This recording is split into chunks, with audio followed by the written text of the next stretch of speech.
Celtic have had many dramatic days to win the league title, including the Love Street drama of 1986 and the triumph of 10 men in 1979. However, none of these occasions are as strange as the boys' 1916 championship, a feat that was only achieved after playing 2 league games in a single day. This is the story of Celtic's 1916 league title. The 1915-16 league campaign took place during a period of global upheaval. The First World War deeply affected everyday life, and football was no exception. Many players joined the armed forces, and their football earnings were reduced as well. Several Celtic players served in the conflict, including Andy McAtee and Joe Dodds. There were also tragic stories involving some who wore the green and white jersey, the most well known being Peter Johnson, who lost his life during the war. Other members of the Celtic squad contributed to the war effort at home. Many footballers took on roles in wartime industries. For example, Patsy Gallagher worked in a shipyard, whilst Alec McNair and Jimmy McMenemy found employment in munitions production. Football competitions also had to adapt. The Scottish Cup was suspended, although league fixtures continued under strict guidelines. This decision was made despite pressure from influential voices who argued that all sporting activity should pause for the duration of the conflict. Supporters were affected as well. Many fans, including those who followed Celtic, enlisted to serve, something motivated by recruitment displays and military advertisements shown at their home grounds, Celtic Park amongst them.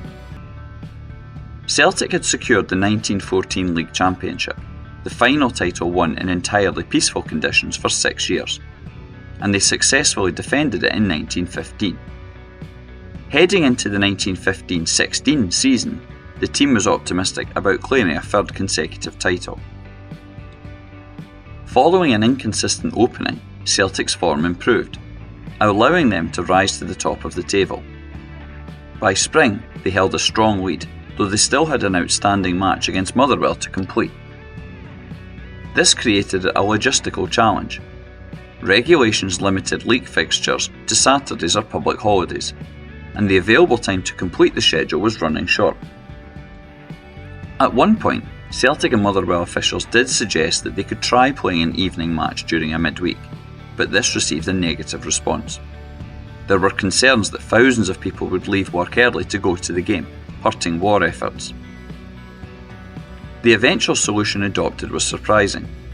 Celtic and Motherwell would both play 2 league matches on the same Saturday, something that wouldn't be permitted in modern professional football. For the boys, the arrangement required home and away fixtures to be fulfilled that day, whereas the Steelmen were at home for both games. On the 15th of April 1916, the first of these games took place at Celtic Park. A large crowd gathered to support the team in a 3:15 kick-off.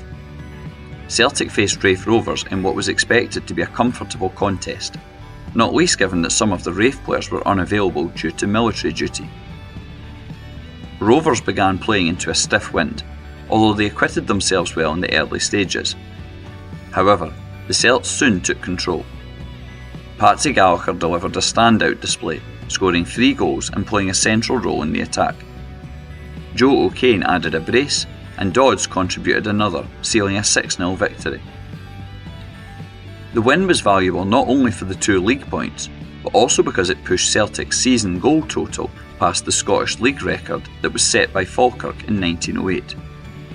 The team had now scored 104 goals in 34 games, a remarkable tally, and they weren't finished yet.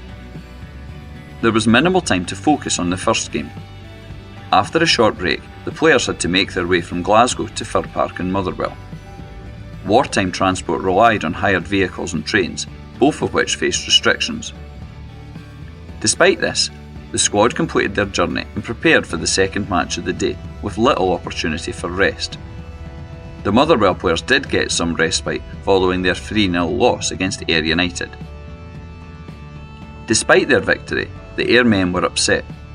Their officials complained that the crowd for the first fixture was lower than would have usually been the case. This was because fans preferred to attend only one match and so waited for the arrival of Celtic.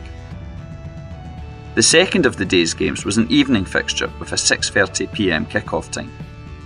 One poetic post-match report described events as thus: Motherwell's game with Celtic commenced amid the slanting rays of the setting sun and concluded under pale moonlight.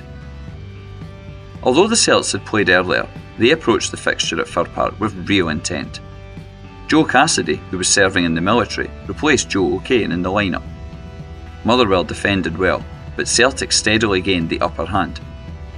McMenemy struck first, Browning added another goal, and Dodd scored from the penalty spot. This 3-1 victory gave Celtic their second win of the day and secured something even greater than this. Having gained 4 points from the 2 matches, Celtic ensured they could not be overtaken in the title race. Even though Rangers still had more fixtures remaining, the gap was now insurmountable. Achieving 2 league victories on the same day to win the league was unprecedented and remains unmatched at the highest level of British football. The players who featured in both games occupy a notable place in Celtic's history. Gallagher's hat-trick strengthened his legendary status, whilst McMenemy and Dodds once again showed their value through consistent performances. The events of 15 April 1916 were part of a wider sequence of strong results. Between November 1915 and April 1917, Celtic went 62 league matches without defeat, a British record that stood for a century, and Celtic themselves surpassed it in the 2010s.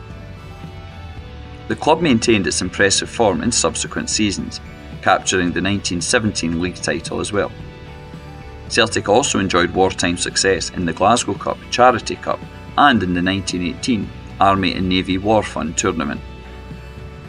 Due to their regular success, Celtic took part in several charity matches intended to raise money for war-related causes. Each year during the conflict, Scotland's league champions played a Scottish League select team at Hampden Park in a special fundraising fixture. Today, the events of that notable day in 1916 remain an important part of Celtic's heritage. As well as being another league triumph, it shows the club's ability to deal with challenges beyond those typically found on the football field. If you want to learn more about Celtic history, follow Hail Hail History on Twitter X and Blue Sky. You can also take part in free Celtic walking tours. Visit celticwalkingtours.wordpress.com for more information.